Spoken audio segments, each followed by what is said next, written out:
We have some stars that have blue shift, where astronomers were then assuming, well, if we assume this recessional velocity paradigm, we must assume the star's coming towards us.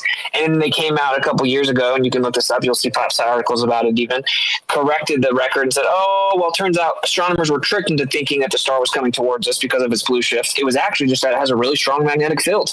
So now mainstream astronomy has even acknowledged and conceded that the magnetic properties will cause this phenomena. And so that's just a short list. Oh my goodness. Y'all just see what he just did, bro. So basically, PhD John can't get it out of his head that the universe is expanding and accelerating. And now he's no longer receiving information. At this point, he's now in refutation mode, rejection mode, right? So now you have to go and explain why he shouldn't be in a refutation or rejection mode. So because he's stuck in this accelerative expansion universe framework, which says, okay, I understand that that's what you think, right? I'm leveling with you. So stop arguing it. I understand what you're saying. However, you're just thinking that it's accelerative and expanding because you see what you call redshift of the luminaries. And you're interpreting that redshift as an accelerative expansion of the universe. However, that's not really what it means, because there's other people that looked in the sky in the past that seen problems with redshift. Then Witsit goes into all the problems with redshift and blue shift anomalies, while right at the end, this guy's tying in his magnetic and electromagnetic theory, being that the electromagnetism of these luminaries, conceded by mainstream science, affected the red and blue shift observation, therefore confirming that these things can move or appear to move due to electromagnetism.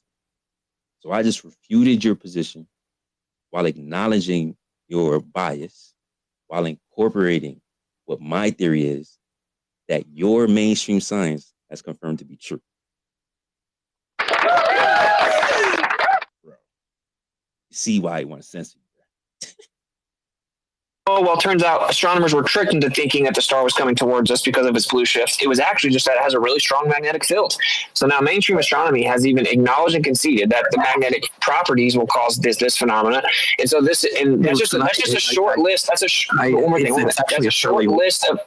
Okay. The short list of. I'm just going to say, my brain hurts.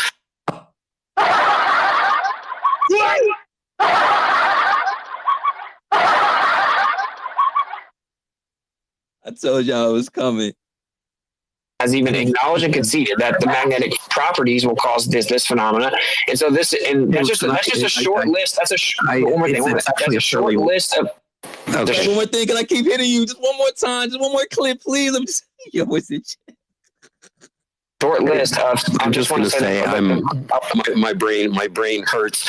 I will just say, listening to you, you make an enormous string of assertions that I. What? How dare you? Yo, that's what he says. I'm skeptical. That's what he says. That's his thing. Yeah, yesterday we were in Clubhouse and he popped in just to say that one thing and then dipped out again. And I was like, where did that come from? And it's this is where that came from. That makes sense now. Thank you. Making an enormous string of assertions. He's got his taglines. That's hilarious. I'll just say that.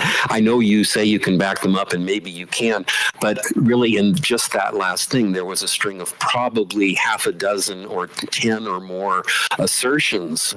You're really good at that, but I just don't. Gaslighting. No, I can't answer them because they are stated as fact. Can you pick the worst one? Hear them as fact, but I just don't know. I will just say I'm skeptical. I suspect that like the two things that I do know that you just said that were just flat wrong. Some of them may be flat wrong too. There's a fallacy in there somewhere. Yo, dude, the thing is, what he keeps claiming was just flat wrong, which he just turned from 1 to 2. There's only been one thing he's even articulated and claimed I was wrong about. I wasn't wrong about. I wasn't wrong about. Wrong. Yo, what the hell? The argument is that you said them fast and all in sequence, and it made him uncomfortable. That's the actual definition of word salad, I think. The reason I kept trying not to yield when he was interrupting was because the last thing I was trying to say is, and that's just a short list of different examples of discrepancies and anomalies within the current model when it comes to redshift. I was trying to say that so as to say, I'm not scattergunning you as in expecting you to rebut all these specifically. I'm making the overall meta point, a singular point, which is no, what you claimed about how we know that has to be true isn't correct. Actually, the evidence suggests that the recessional velocity assumption of redshift is incorrect, right? It's just a singular point I was making. I was just giving supportive evidence of the singular point. And so he was able to cut it off, act like I was just throwing all kinds of points at him to overwhelm him and that they were all baseless assertions. And then he utilizes the misrepresentation of the first point, which is that I was supposedly wrong, to preemptively discredit and discount everything else that I'm saying, which is a poisoning the well, right? So, anyway. I knew it, man. I'm like, this guy, I could tell he was getting overwhelmed when he started interrupting the first time. Like, obviously, it's not. Like, you would have to, like, completely pull back everything in order to keep him in that conversation. And there's no way, because the point has to be made, man. We got to get to it, no matter if it's uncomfortable or not. I think this is about it. I'm going to play just a little bit more just to make sure. But it's very interesting, man, all this information that we don't receive. PhDs don't really know. It's crazy. The people hear them as fact, but I just don't know. I will just say I'm skeptical. I suspect that like the two things that I do know that you just said that were just flat wrong, some of them may be flat wrong too, because they were said the same way as the two things that were. Well, the only thing, there were two things. There were one thing you honed in on me using the word accelerative, and I directly. And then the geocentric thing, the fact that the Earth would be the center of that expansion. Well, we're still on this point. So you're saying that because the universe is expanding in all directions, no matter where you are in space, it'll look like you're in the center. So even if the Earth was in the center, you wouldn't know because it's going to look like that everywhere. I am challenging that, though. That is not correct. All I really wanted to come in and say is my brain is kind of hurting at this point, and if that means you win, so be it. But I'd be happy to do more of this. I mean, I enjoy. I would prefer not to have to address a string of, a dozen assertions that I just don't know about. And I'd prefer to talk about something like, what are the implications of the fact that the sun is always the same visual size to within a... Oh my God. Dude, he went on repeat. He went on repeat. That's his other thing he says. Dude, that's crazy. Wow. You a PhD physicist. Well, listen, you said a string of really coherent, logically cohesive things that all backed up what you said, and I didn't like that. So the sun. And I don't like how other people will just accept that because you said it correctly. Right. Oh, and to clarify, I prefaced it with the source, right? Seeing Red by Halton Arp. It's not like I just randomly made stuff up. I actually even elucidated the source, right, and the accreditation to the source, and then I acknowledged exactly where you could find it, and then just gave some examples, just a short list of examples, because he has an entire book, and that's the second book he put out. It's literally just entire examples of how redshift doesn't work. I actually tried to make it where it was really easy to digest and very simple examples. May I say something here real quick? Witsit and Sacred. Yeah, go ahead, isn't it? So, Austin, what I don't like about what people tend to say about you in a negative sense is that you just like to say word salad, but it's kind of funny. that you're an intelligent person, you understand what you're relaying back to the people. It's just, it seems like everybody who says that about you doesn't understand what the hell you're talking about. Yeah, and it's annoying because I tried to actually simplify things. You do a So it's pretty kind good of annoying. job, honestly. Some of the stuff you said, I had to go back and look up myself, but that's just because I'm half retarded. So Well, the thing about it is some of these things you can't do that with, right? So like recessional velocity, for example, if no one knows what that is or has ever heard of it, they're going to be like, "What in the world?" But you can't really replace that with another phrase, you know? So there's like that's what I run into is there are certain things, and then we're all basically on this side, people are always looking for any opportunity to try to say you're wrong. So you have to make your point like bulletproof and specific. And so that's why you end up using bigger words to be hyper specific in your claim because any opportunity they have to twist it and misrepresent what you're saying so they can straw man it and claim you're wrong, they're going to do that. So it's like this you're kind of like you can't win. You know what I'm saying? Because if you try in good faith to explain things in a very simple way, they're going to take the any vagueness so that they can straw man you. And then if you're hyper specific so that they can't do that, then they're just going to completely hand wave dismiss it and say it's word salad, right? So it's like their real objective is just to never address the points, honestly. Like so it's like whatever, you know, because when I heard these terms for the first time, I never had this response where I'm like, this must all be fake and this guy's tactically deceptive. He's a con man trying to make me think he's smart, but really he doesn't know anything. He's just trying to trick me. I was like, dang, I need to learn these words before I can formulate an opinion on whether or not this guy's correct. You know, I would have to go look some of this stuff up. Like that's what a normal person would do. yeah, curiosity is key.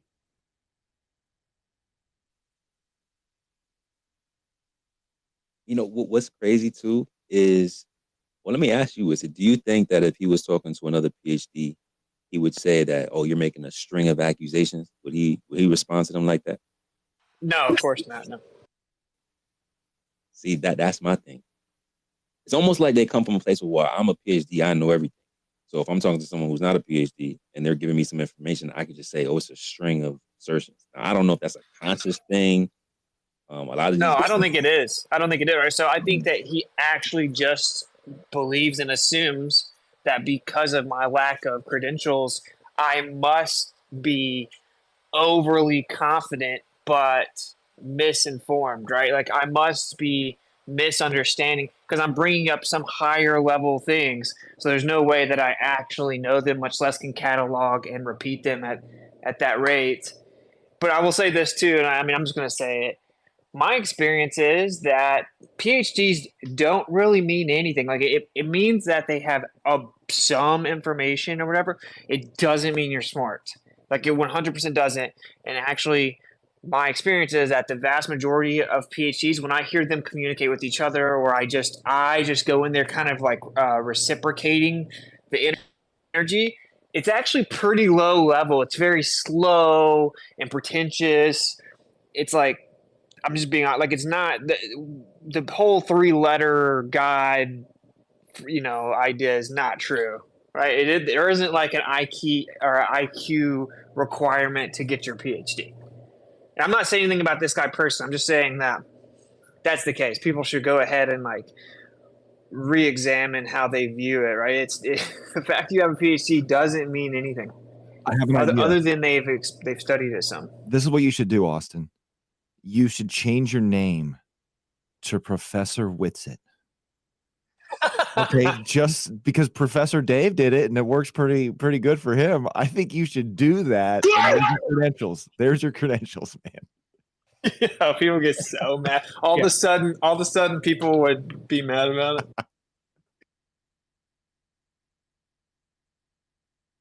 No, I will say I thought about that one time because when I did activism, because I went out during the pandemic, I would wear a lab coat and like glasses, and I kind of played into this idea because if I'm wearing a lab coat, what I said must be true, and I thought about doing this with a YouTube series as well. I thought about actually pulling out like a whiteboard and wearing my glasses and a bow tie with my little pointer because what I say must be true, but nah, dude, people would spiral super hard. Austin the fraud and I got very pretend. They'll take it like Hey, serious run up that because engagement, man.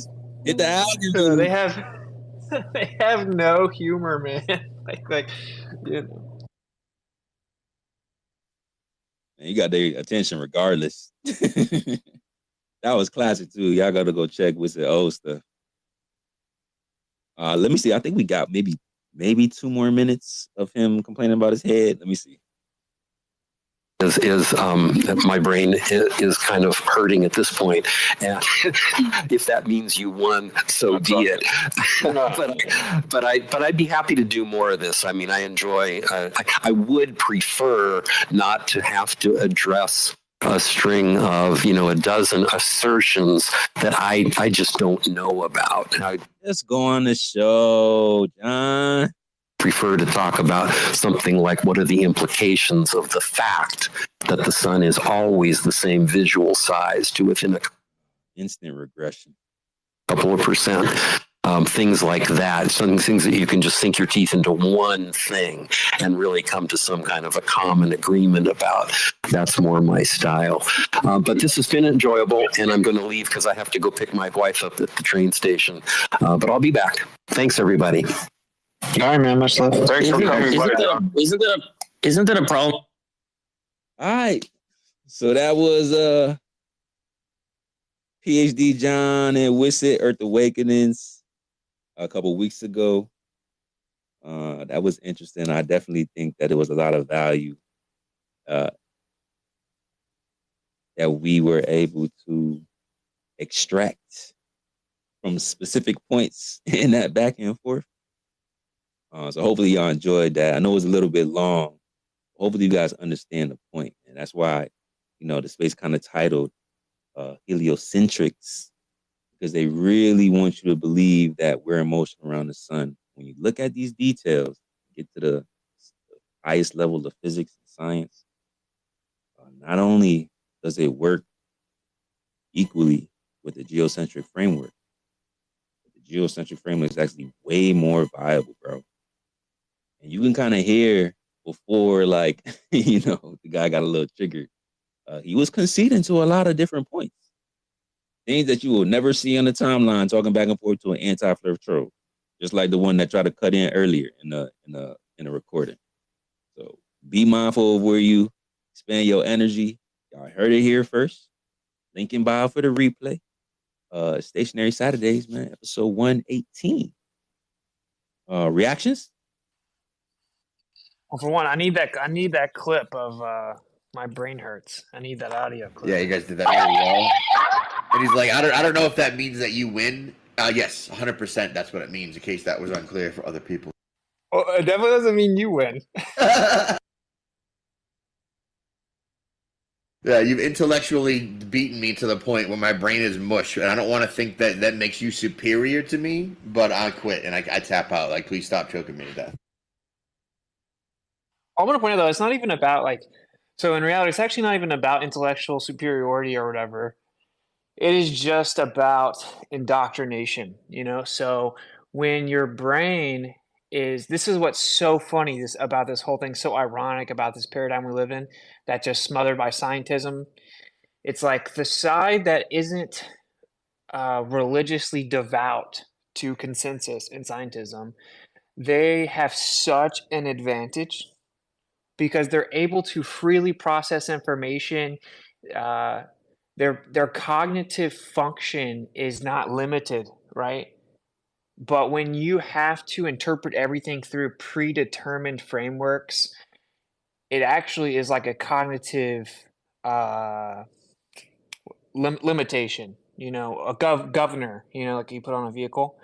So it's hard to even truly assess intellectual capacity or capability because of that variable. And I think that's kind of important because I've just processed information in terms of physics like that forever because I dropped out of college, and when I was there, I was just partying. I didn't care about any of it. So it's advantageous to me to be able to process information, right, without those limits. So it isn't necessarily that they're stupid. This is why I told you sometimes we're like, dude, are just all these people stupid? No, it's just that the devotion to their position renders them stupid, because it's a limit on their ability to process information. So they can't apply pattern recognition. They don't really have efficacy of interpretation or anything like that.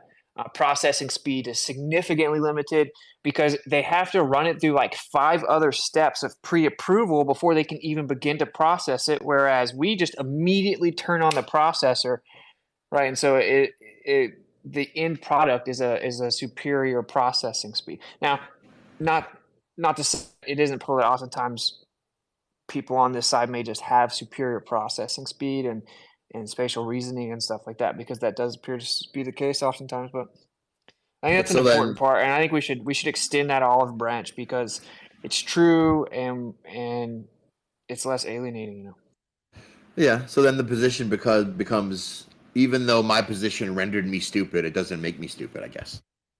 Yeah, pretty much. Yeah, like you can be salvaged. But that's totally true, bro, because I've talked to some people.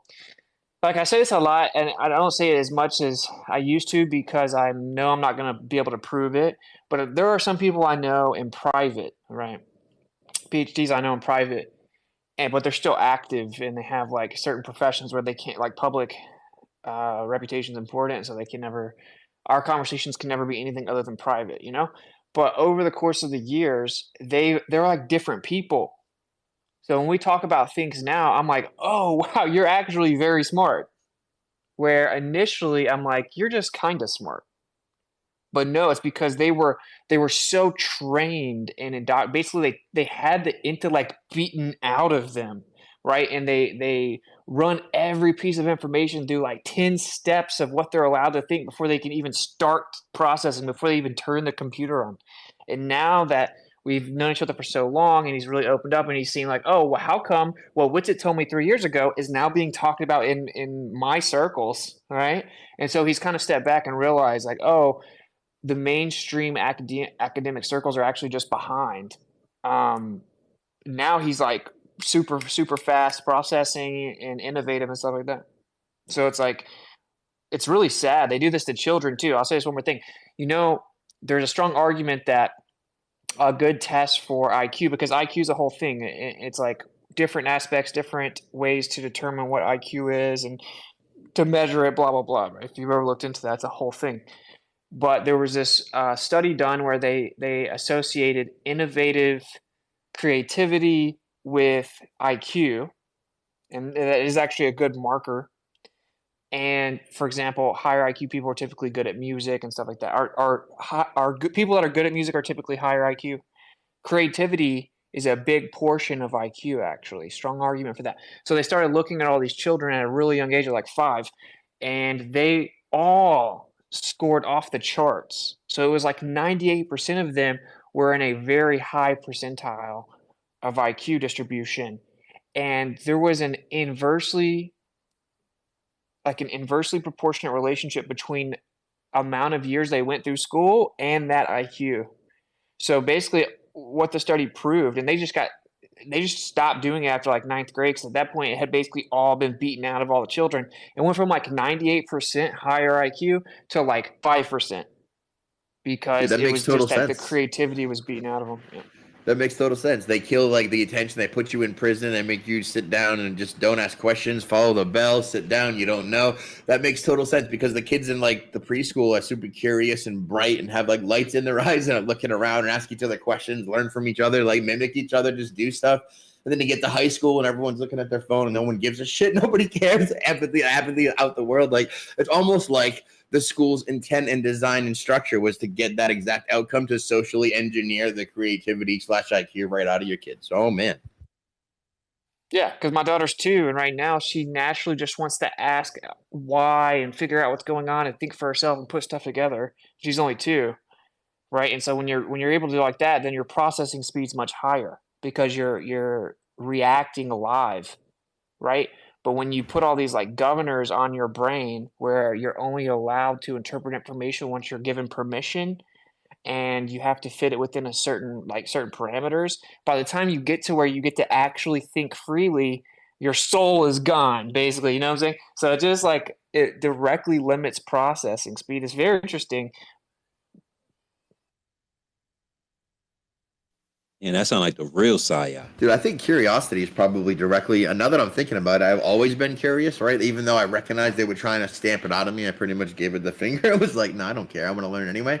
But that's not the case for most people, I think. So, like, that's a great point. And that's probably why it was so easy to throw it out later after getting a degree and being like, oh, I'm so indoctrinated, to be like, oh, but I'm wrong.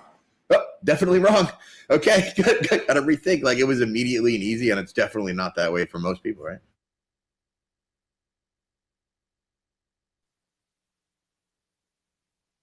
Damn, are we gonna have to call everybody that come off mic and outspoken like creative? Hell no.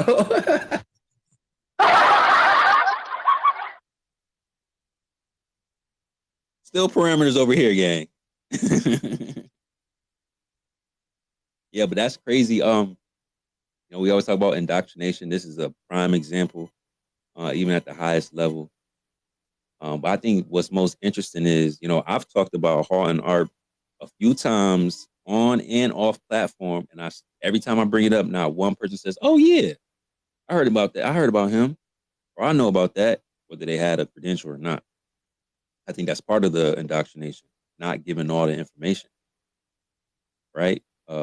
Dimming your light, reprogramming how your brain works, and not giving you the full story. Simple recipe, right?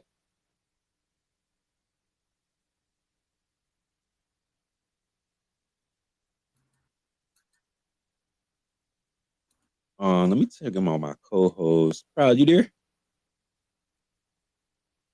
Want to make sure we get to rotating some mics. Y'all hear Proud? She talking? Nope.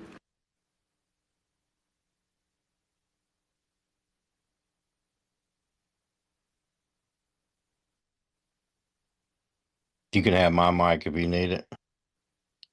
No, I can't. Matter of fact, talk to us, man. We didn't get to talk to you last night. What's up, brother? Yeah, well, I was I had things to do today, and Witsit was speaking, and I listened as long as he was speaking, and then I went ahead and dipped out. My phone was dying anyway.